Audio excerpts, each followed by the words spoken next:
வாழ்க வளமுடன். இன்னைக்கு நம்ம ஒரு நியூ சாப்டர் நம்ம பார்க்க போறோம், trigonometry. ஓகே, இது வந்து கிட்டத்தட்ட ஃபர்ஸ்ட் டைம் நீங்க trigonometry அப்படிங்கற சாப்டர் நீங்க இப்ப இந்த 10th ஸ்டாண்டர்ட்ல ஃபர்ஸ்ட் டைம் நீங்க வந்து லேர்ன் பண்ண போறீங்க. Okay, first of all the trigonometry அப்படிங்கற வேர்டுக்கு மீனிங் தெரிஞ்சுக்கோங்க. இதுல வந்து பாத்தீங்கன்னா trigonon அப்படினு பிரிக்கிறோம்னு வெச்சுக்கோங்க. trigonon T R I G O N O N trigonon அப்படினு தனியா பிரிக்கலாம். இன்னொரு வந்து metry. Okay, trigonon means tri means three. Ganon அப்படினா angles and sides. So trigonon அப்படினா three angles. It means triangle னு சொல்றோம். சரியா? Metry means measure. So in this chapter we are going to study the measuring of triangles. எல்லாருக்கும் புரியுதா? இந்த சாப்டர்ல triangles எப்படி மெஷர் பண்றது? சோ triangles மெஷர் பண்ணனும்னா என்ன மெஷர் பண்ணனும்? What are the parts we are going to measure?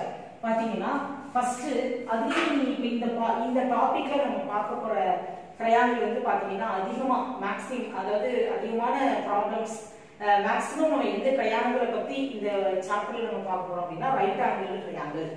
So you have already known what is right angle triangle. Yeah, பாருங்க. If any one of the angle is 90 degree, then it is called a right angle triangle. So it is a right angle triangle A B C. So angle B is 90 degree. So in a triangle there are 6 parts. Okay, you know, in a triangle there are 6 parts. 3 sides, 3 angles. 3 sides and 3 angles. So AB, BC, AC are sides. நம்ம எப்படி சொல்றோம் பாருங்க, AB, BC, AC. These are all sides of a triangle.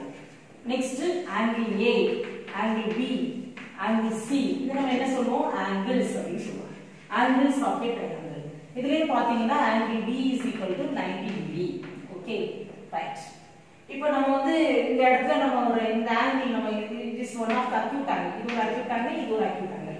So we take this acute angle. When we take this acute angle, this side is opposite to this acute angle. So we say this side as opposite side. அப்படி சொல்லிக்கலாமா? அந்த side நம்ம opposite side. Or this is a perpendicular side. Perpendicular side னு சொல்லிக்கலாமா? நம்ம name பண்றதுதான் இது perpendicular. This side is adjacent to this acute angle. This side is the adjacent side of this acute angle. It is an adjacent side. அடுத்த பக்கம் அப்படி சொல்றோம் இல்லையா? adjacent side. This is also called another name as base of a triangle. It is a hypotenuse. This side is called as hypotenuse. Okay, this is a hypotenuse. It is the longest side of right angle triangle. என்னெல்லாம் name பண்றோம், என்னெல்லாம் சொல்றோம் அப்படிங்கறதெல்லாம் மைண்ட்ல வாங்கிக்கோங்க. சரியா? It is a perpendicular, it is base அப்படினு சொல்லலாம். இல்லனா நம்ம acute angle இங்க மார்க் பண்ணிட்டோம்னா இந்த ஆங்கிளுக்கு இது ஆப்போசிட் சைடு, இந்த ஆங்கிளுக்கு இது adjacent side. So opposite side க்கு C ன்னு கூட சொல்லிடலாம். C க்கு opposite side, C க்கு adjacent side. A க்கு இது opposite side, A க்கு இது adjacent side. நாம எங்க வந்து ஆங்கிளை ஃபிக்ஸடா வச்சிருக்கோமோ அந்த ஆங்கிளுக்கு ஆப்போசிட் சைடோ adjacent சைடோ நம்ம பார்க்கணும். Okay, right. இப்போ நம்ம ரைட் ஆங்கிள் ட்ரையாங்கிள் பத்தி பார்த்துட்டோம். இன்னும் another thing is இந்த ரைட் ஆங்கிள் ட்ரையாங்கிள் இன்னொரு ஒரு இம்பார்ட்டன்ட் திங் உங்களுக்கு ஞாபகத்துக்கு வரும். ரைட் ஆங்கிள் ட்ரையாங்கிள் அப்படினாலே is Pythagoras theorem. What is Pythagoras theorem? Okay, Pythagoras theorem na enadhu? The square of the hypotenuse is equal to sum of square of other two sides. The square of the hypotenuse nude square is equal to sum of square of other two sides.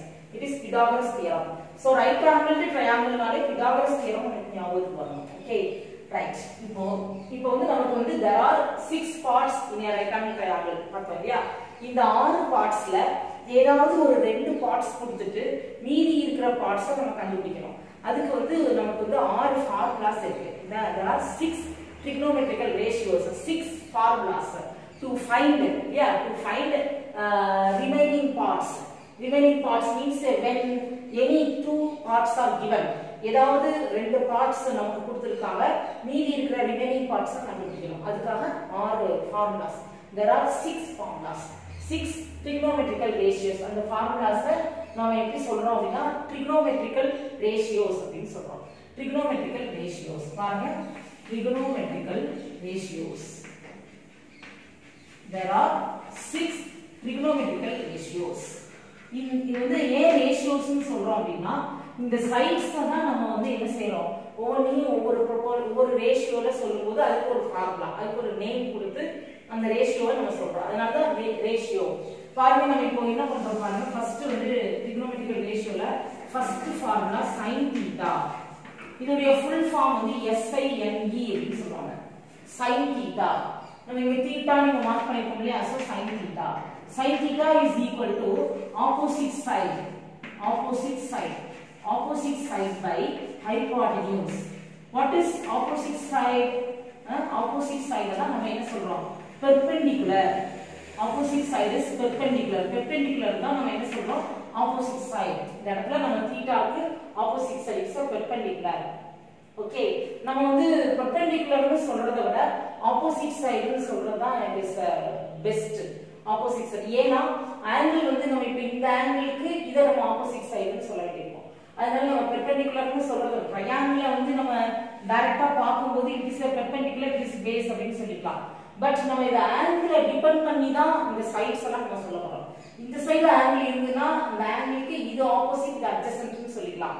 இந்த ஆங்கிளை நம்ம வந்து mention பண்ணோம்னா இந்த ஆங்கிளுக்கு இது opposite சைடா வரும், இது அட்ஜசன்ட் சைடா வரும். சோ நம்ம வந்து பெர்பெண்டிகுலர்னு உங்களுக்கு புக்ல கொடுத்திருப்பாங்க, நீங்க அத வந்து கொஞ்சம் மைண்ட் பண்ணாம நீங்க ஆப்போசிட் சைடுல நீங்க காமனா எடுத்துக்கிட்டீங்கன்னா தான் உங்களுக்கு ஏன்னா ஆடிஷன் வர உங்களுக்கு பெர்பெண்டிகுலர் அப்படினு கொடுத்திருப்பாங்க, கன்ஃபியூஸ் பண்ணிக்காதீங்க. It is opposite side. Okay, second thing is பாருங்க cos θ. Cos θ is equal to adjacent side by hypotenuse. Adjacent side by hypotenuse. Okay, right. Next one பாருங்க, third one tan θ. Tan θ is equal to opposite side by adjacent side. Opposite side by adjacent side. Okay, right. இப்போ நீங்க sin θ ஓட full form SINE. So we say as sin sin θ. Okay. இப்போ பாருங்க opposite side means θ க்கு opposite side AB. Okay, so AB by hypotenuse AC. Opposite side is AB, hypotenuse is AC. So AB by AC. Cos θ இதோட full form வந்து cosine அப்படினு சொல்றாங்க. இதோட full form cosine. So we shortly named as cos θ. Adjacent side, what is adjacent side? BC by AC. Okay, right. This is tan θ. Tan θ ஓட full form tangent அப்படினு சொல்றாங்க. Tangent. Okay, right. இத நம்ம ஷார்ட்டா tan அப்படினு சொல்றோம். So what is opposite side? AB. What is adjacent side? BC. Okay, right. இப்போ 3 formulas. These 3 formulas வந்து ரொம்ப பேசிக்கான ஃபார்முலா. இது நல்லா தரவு பண்ணிக்கணும். இப்போ நெக்ஸ்ட் பார்க்க போற 3 formulas பாருங்க. Fourth one is cosecant θ. Cosecant θ. It is complement of secant அப்படினு சொல்லலாம். Cosecant complement of secant அப்படினு சொல்லலாம். It is a reciprocal of sin θ அப்படினு சொல்லலாம். Cosecant θங்கிறது it is a reciprocal of sin θ. சரியா? ஓகே, இந்த sin θ வ அப்படியே தலைகீழ போடுங்க. ரெசிப்ரோக்கல்னா நம்ம தலைகீழ நியூமரேட்டர் டினாமினேட்டர் மாத்திப்போம். It is a hypotenuse. Hypotenuse by opposite side. What is hypotenuse? AC by opposite side is AB. எல்லாருக்கும் புரியுதா? Cosecant θ. Cosecant θ means it's a reciprocal of sin θ. Sin θ வ தலைகீழ போட்டா cosecant θ. So sin θ ஓட formula opposite side by hypotenuse. So cosecant is hypotenuse by opposite side. அடுத்து பாருங்க, fifth one is secant θ. Secant θ means 1 by cos θ. 1 by cos θ ஓட reciprocal தான் secant. So secant cos na means hypotenuse by hypotenuse by adjacent side. What is hypotenuse? AC. Adjacent side is BC. எல்லாருக்கும் புரியுதா? Last one is sixth வந்து cot theta. Cot theta. Cot theta means it is the reciprocal of tan theta. So, but tan theta or reciprocal means adjacent side by opposite side. Adjacent side by opposite side. Okay.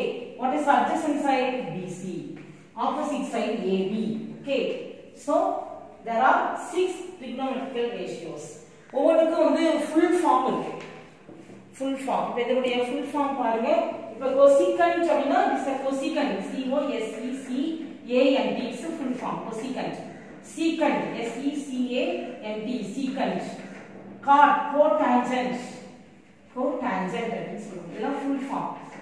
சரியா? நம்ம அந்த full form நம்ம அந்த full word தான் ஷார்ட்டா நம்ம என்ன சொல்றோம்? cosecant, secant, cot அப்படின்னு சொல்றோம். இதுல sin னா sin தெரிஞ்சுக்கோங்க. பட் நம்ம சம்ல வந்து இதுதான் யூஸ் பண்ணுவோம். sin theta, sin, cos, tan தான் நம்ம யூஸ் பண்ணுவோம். முதல்ல என்ன செய்வீங்கன்னா இந்த மூணு ஃபார்முலாவை தரவு பண்ணுங்க. Opposite by hypotenuse, adjacent by hypotenuse. Opposite by hypotenuse, adjacent by hypotenuse. அப்புறம் opposite by adjacent. Okay, so sin cos tan இத தரவு பண்ணிட்டீங்கன்னா மத்தது எல்லாம் அந்த ரெசிப்ரோக்கல் தான். அது அப்படியே ரெசிப்ரோக்கல் பண்ணி போட்டீங்கன்னா மீதி இருக்கிற மூணு ஃபார்முலாவை நமக்கு தரவாயிடும். சோ இந்த 6 trigonometrical ratios வச்சு நம்ம என்ன செய்ய போறோம்? ப்ராப்ளம்ஸ் வந்து பார்க்க போறோம். ஓகே, நெக்ஸ்ட் வீடியோல இருந்து ப்ராப்ளம்ஸ் பார்க்கலாம். எல்லாரும் பாருங்க. இந்த இப்போ நம்ம பார்க்க போற டாபிக்கு என்னென்ன ரெக்குயர்மெண்ட்ஸ், என்னென்னலாம் நமக்கு தேவை, என்னெல்லாம் தெரிஞ்சுக்கணும் அப்படின்னு பாருங்க. ட்ரையாங்கிள் பத்தி நல்லா தெரிஞ்சுக்கணும். நம்ம சைட்ஸ் எப்படி நேம் பண்றோம்ங்கறத தெரிஞ்சுக்கணும். ஆங்கிள்ஸ் எப்படி நேம் பண்றோம் இல்லையா? What is Pythagoras theorem? Right angle ட்ரையாங்கிள்ல Pythagoras theorem ஃபார்முலா எப்படி போடுறோம்? and trigonometrical ratios 6 trigonometrical ratios 6 ratios இருக்கு. அது அந்த 6 ratiosக்கு என்ன ஃபார்முலா? ஃபர்ஸ்ட் 3 ஃபார்முலாஸ் மட்டும் தரவு பண்ணிட்டீங்கன்னா நெக்ஸ்ட் 3 ஃபார்முலாஸ் நம்ம ரெசிப்ரோக்கல்ல தான் எழுத போறோம். அதனால இந்த 6 trigonometrical ratios யூஸ் பண்ணி நம்ம என்ன பண்ண போறோம்? we are going to find the parts of a triangular parts. 6 parts, 3 sides, 3 angles. If when any two parts are given, we have to find the other remaining parts of the triangle. ஏதாவது ரெண்டு parts கொடுத்திருந்தாங்கன்னா மீதி இருக்கிற parts நம்ம கண்டுபிடிக்கிறதுக்கு தான் இந்த 6 ratios நம்ம use பண்ணிக்கிறோம். Okay, right. நெக்ஸ்ட் வீடியோல பார்க்கலாம்.